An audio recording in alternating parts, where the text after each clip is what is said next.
I've put together this short video in order to show you some of the things I've learned about the bent plate violin. Bending wood can be quite frustrating, although all violin makers should have a pretty good idea of how it's done. We all bend rib material. But when bending plates, it's a different matter. All manner of things can go wrong if it's not done properly. Cracks can develop, usually in the C-bout area. Cracks can develop in the plates as they dry. The arch established during bending can relax. But none of these things needs to happen if two important factors are taken into account. First, and perhaps the most important, is that the wood needs to be properly prepared. It has to have a proper moisture content. Wood that has been dried must be subjected to a moist atmosphere for an extended period of time in order to take on moisture. Wood that is green, that is fresh cut, still needs to be kept in that condition until bent. And then it is best, even then, if it is subjected to high humidity for a period of time prior to bending. After bending the plates, they need to be dried properly. The second requirement is a proper source of heat during bending. The proper temperature is important in order to fix the arch shape. Usually somewhere above 190 degrees Fahrenheit, the point at which the lignin flows. For a heat source, as you'll see later, I use water. During this video, I'll show you how I store my wood, both dried and fresh, how this wood is dimensioned by band sawing and surfacing, how the actual process of bending proceeds, and finally, how the wood is jointed in preparation for working. The question, why do we bend? We bend in order to have fibers run within the arch. If our piece of wood that we're going to bend doesn't have fibers running straight through it, when we bend it, they won't run in the arch. If they're skewed off at some angle, they'll always be skewed off at some angle. So be sure whatever wood you bend has fibers running within the arch. Let's now go to where I store my wood. Now this is my wood storage area. No, that's not violin wood over there. That's wood that we burn in the wintertime.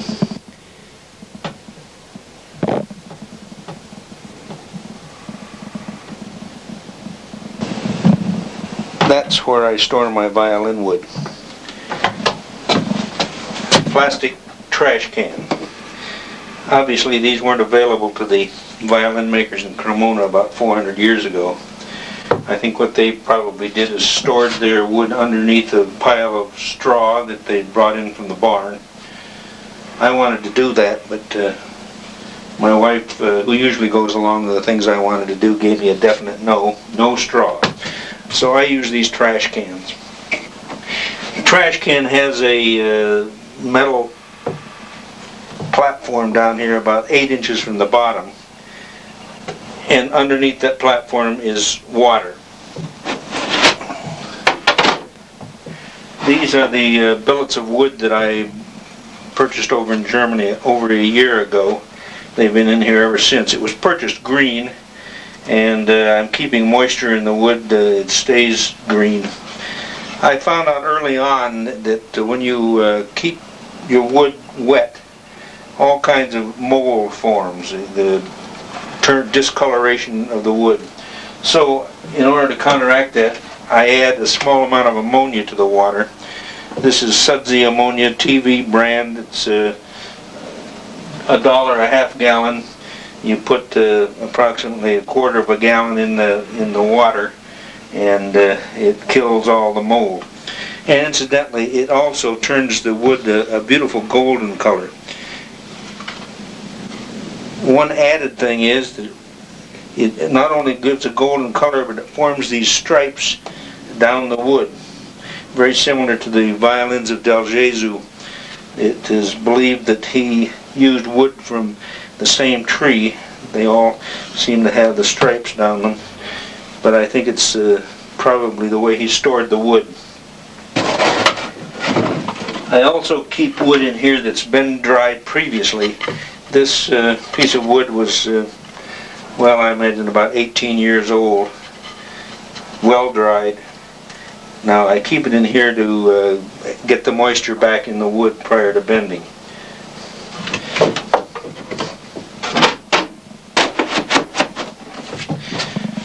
Over here is another storage can that I keep wood that's been surfaced.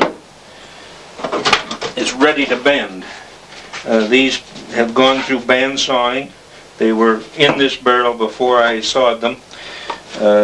They're surfaced to approximately 5.5 inches, 5.5 millimeters thick, and they're ready to bend.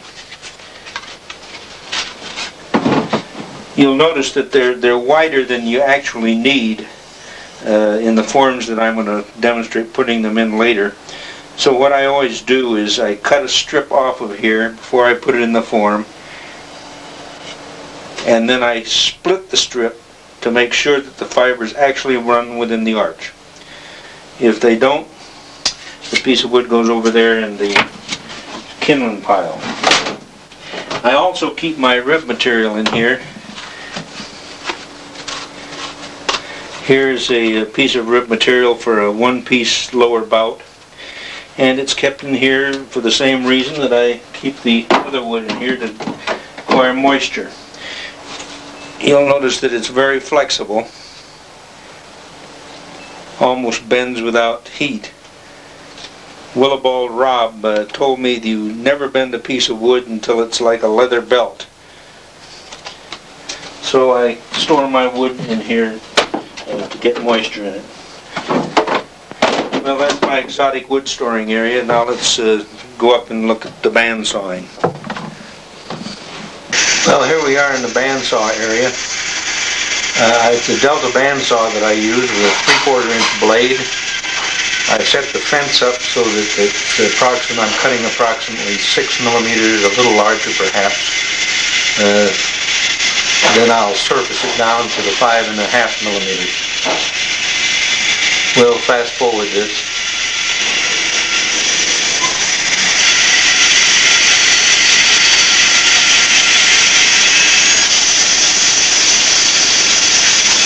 Okay, now I continue on. You can get as many tops as you can out of here. I bought the pieces of wood.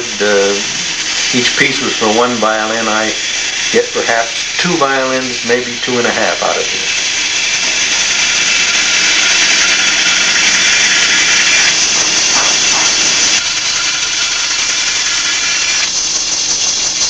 This is the Royby planer. You'll notice that I have another piece of wood underneath there because the Royby tells you that it will only plane down to 3/8 of an inch. So I, in essence, fool the planer.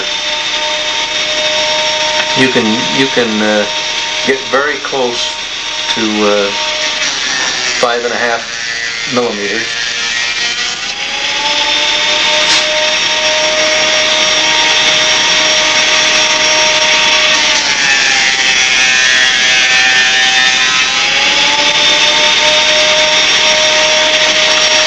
Okay, let's take a look at it now. That's 5.5, just a little heavy. That'll be okay. Now we'll take the last cut off of the last piece so it will be exactly like the other piece. Okay, that should do it. We'll measure it just to see what it is. Okay, it measures just about the same as the other one.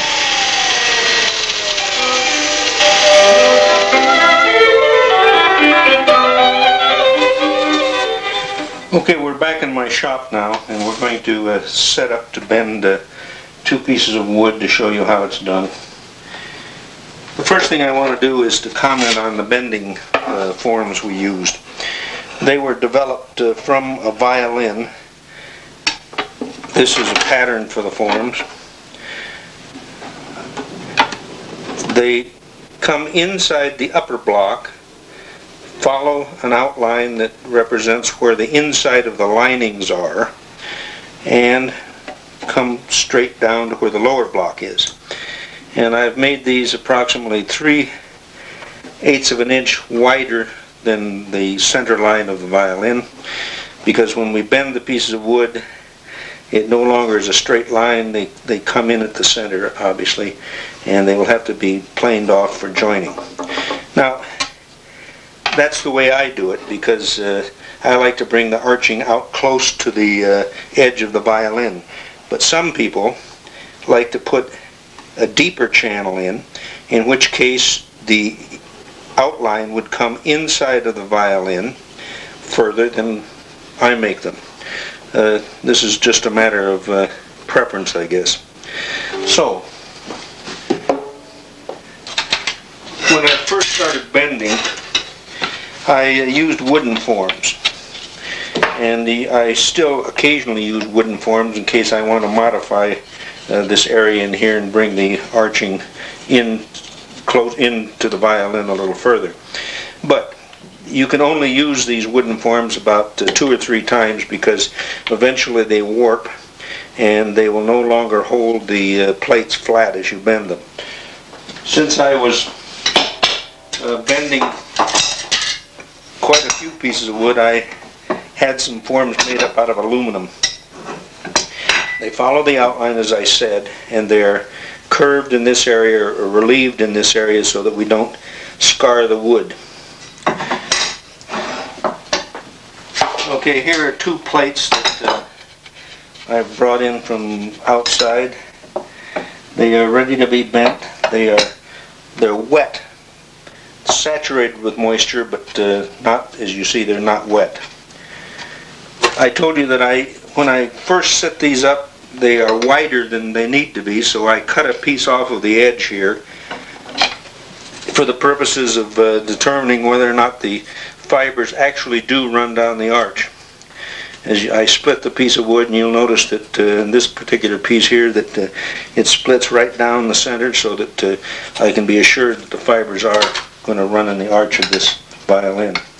Now, when I first started bending, I took 2 pieces of wood and clamped them between my bending forms, held them together with clamps, and then went down and put them in my hot water and drove wedges in between them. While it was in the water, I would drive the wedges in and thus open up the piece of wood and bend it. But I found out that because the wood is moist, saturated with water, it's very liable to dent in this area, and you tear the fibers, and it doesn't really work as good as one might think it would. So I've developed a system that I now use, which I'll demonstrate. For this, you need 3 clamps, fairly large, good-sized clamps, 2 smaller clamps, and as you'll see later, I add 1 more clamp in the center bout area. You also need 3 sets of wedges, which I use split wedges. In case I want to add a trim wedge at some point in time, I can open that up to make the arch a little higher. The wedges are rounded in the area that goes toward the block, relieved somewhat. Now, they're very simple, they're not very large. Okay, let's begin now. What I do is I set the first form down, the bottom form, and I place a piece of wood on it, and then I put the other form on top, and the reason for putting this is to locate where I put the wedges. Okay, here's a set of wedges that I put in the bottom bout, and incidentally, when you put these in here, you can put them in at some angle, you can put them in straight. It depends on just exactly what type of an arch you want in this area right here. If you put them in like this, you'll open that up a little further, and today we'll just put them in straight. And you'll notice that they go right down to the form. The rounded area is toward the block. There we have our forms. Now we take our second piece of wood and lay it on top of the first piece and we set our form then on top of that, lining everything up as well as we can, so that we've created, in essence, a sandwich. And now we're going to add our clamps. We'll start with the center clamp, and that's the one that actually holds the sandwich together while we put the others on. You can tighten it up quite well. It won't crack the wood at this point. Now we add our upper clamp to the upper area.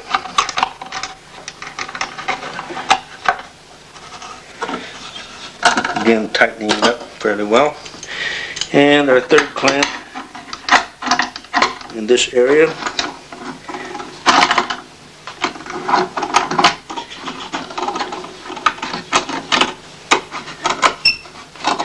Okay, there we are. We've created a sandwich. And now two more clamps. Down the bottom.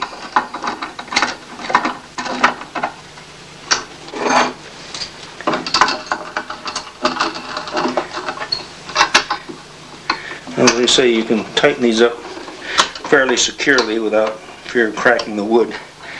You'll notice that we've created a sandwich right there. Now, as far as the middle bout's concerned, if I take the wedges for the middle bout, at the present time they don't seat, they don't go in properly because the center isn't opened. As you'll notice, as I tighten this up on the edge, the center bout wants to open up. So when we put this in hot water and begin tightening these clamps to bend the arch, you'll notice that the center opens up. We don't want it to open so far that it will cause cracks in this area right here. So when we get to a certain point, we will put these wedges in. That's usually when these wedges just exactly fit in, and we will add another clamp in this area to restrain that from opening up. This is what gives the profile of the top plate, which isn't quite a catenary curve. It kind of tends to flatten in this area. So now we're ready to go to our heat source, and we'll continue shortly. We can take our clamped plates and put them in the water and start to bring them up to temperature. This whole process will take about 10 minutes. So while that's coming up to temperature, rather than sit here and watch a pot of water boil on the stove, we'll fast forward it.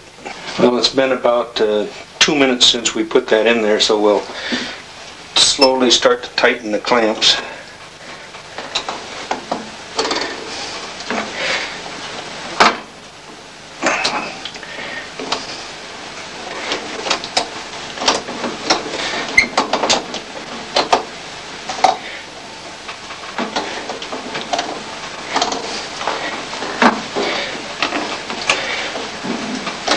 Okay, that's enough for now. We'll just let that cook a little longer. Incidentally, the water in this pan does not make the wood wet.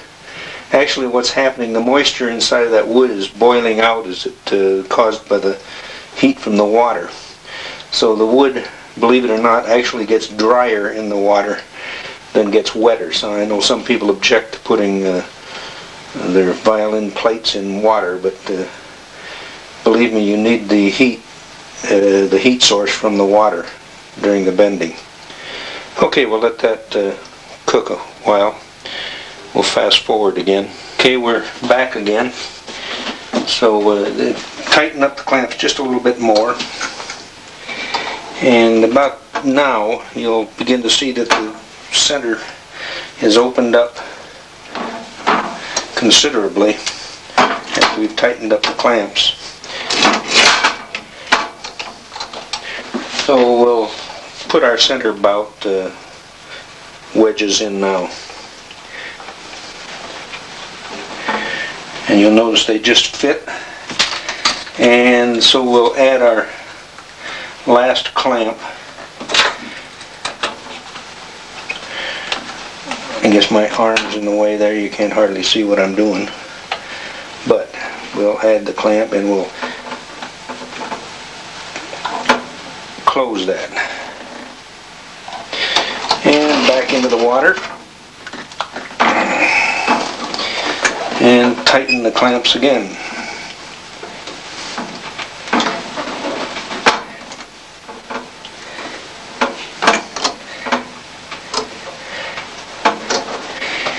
And let it cook a little bit longer. As I say, this whole process takes about 10 minutes, so rather than show you a pot of water boiling, we'll fast forward.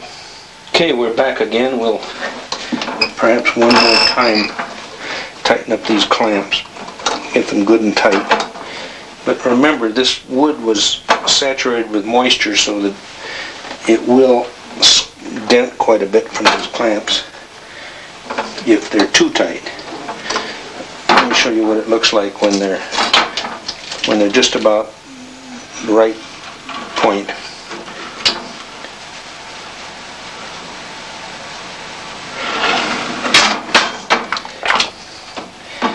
The arch is fairly well established at this point in time, so we'll just let it cook for a little while longer to get up to 190 degrees.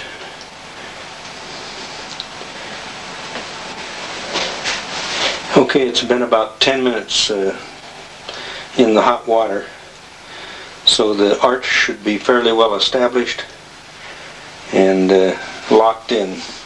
So we can take our assembly out, drain the water out of it, and you can see that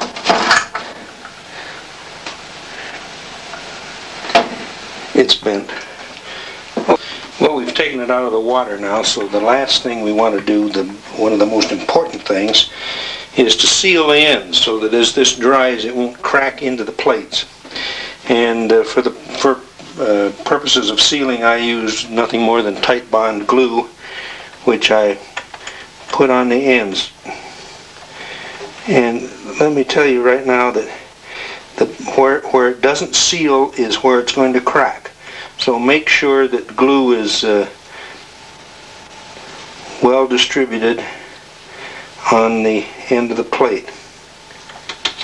And the other end also.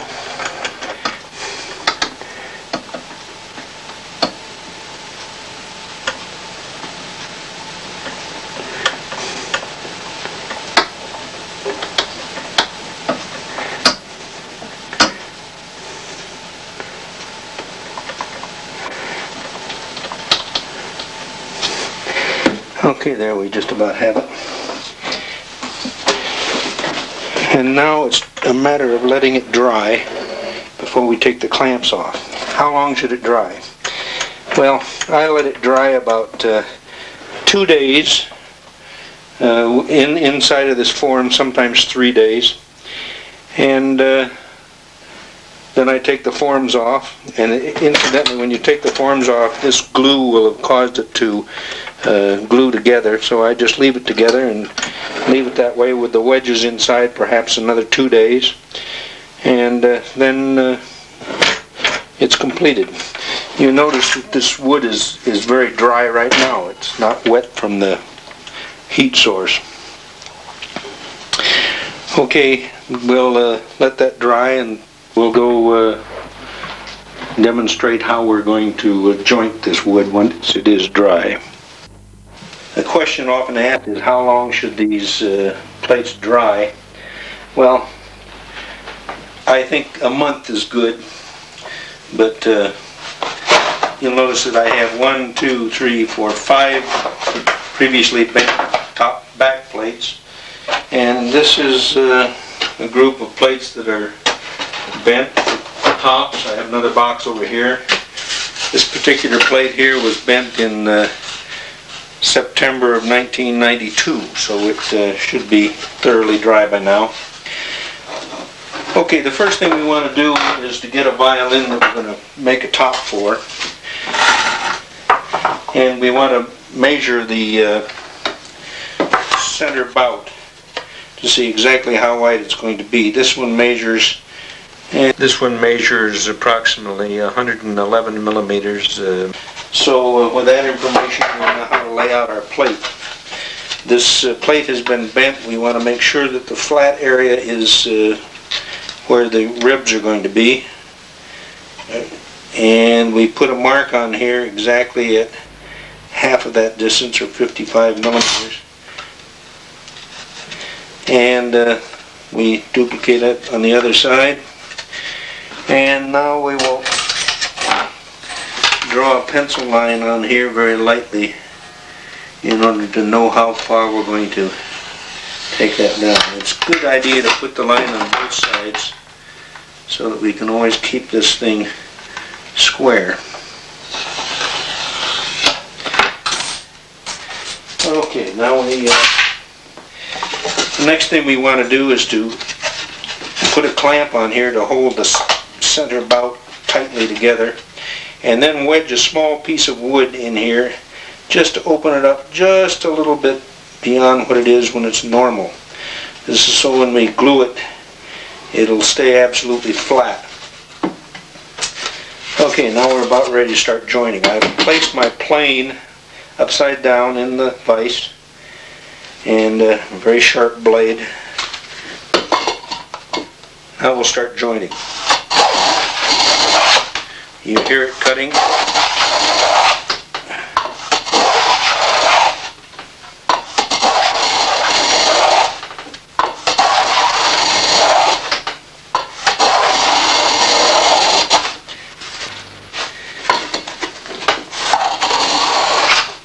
Well, we're just about down there.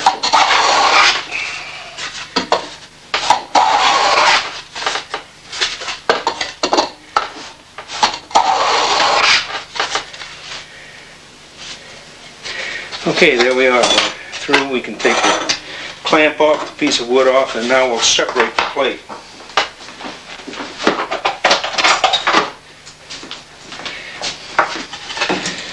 First, the clue joint.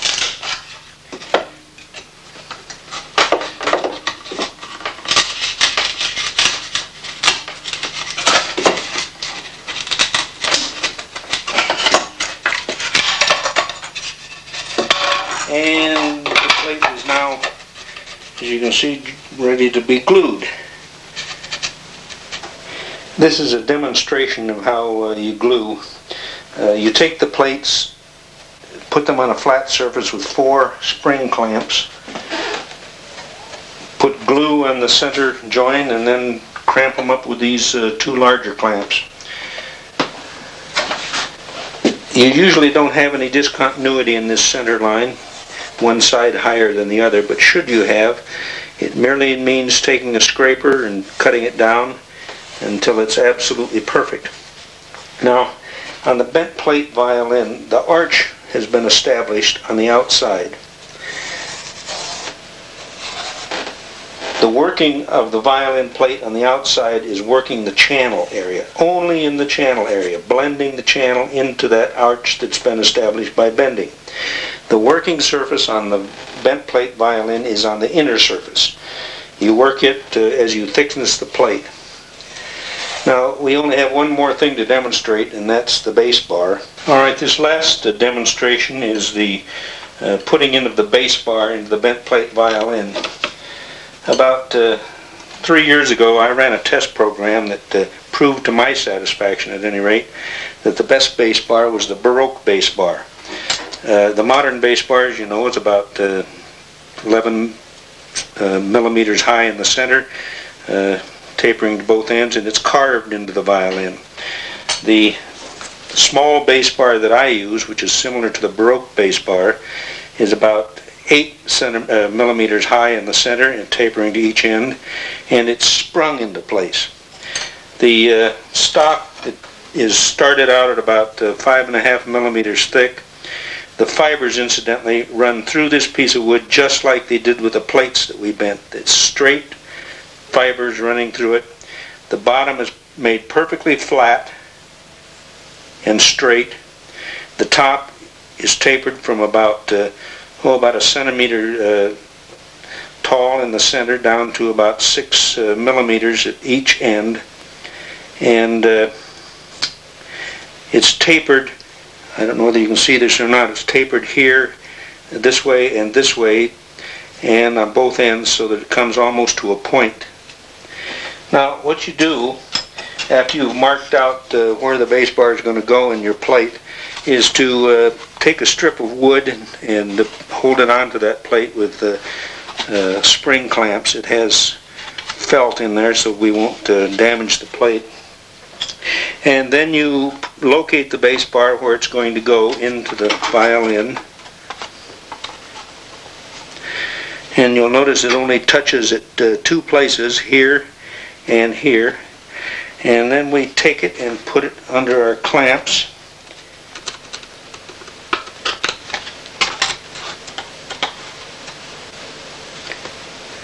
And after having put glue on it, we will clamp it. Now it's clamped at the bridge, where the bridge will eventually go.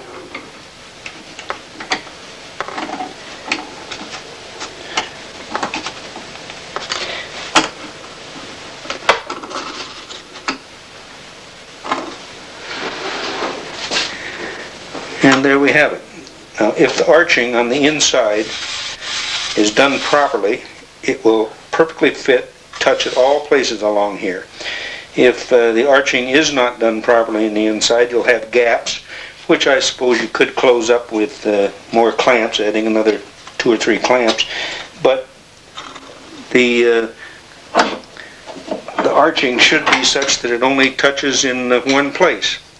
And that's all there is to putting it in. It'll stay there. When the glue dries, we'll carve it in the usual fashion. It's almost a straight cord across there when it's completed, and it's about 8.5 to 8 millimeters high in the center. Well, that concludes my video on bending plates. I've told you everything I know about bending plates. I hope some of you will leave here, go home, give it a go, but let me caution you, once you've done it, you'll never carve another violin.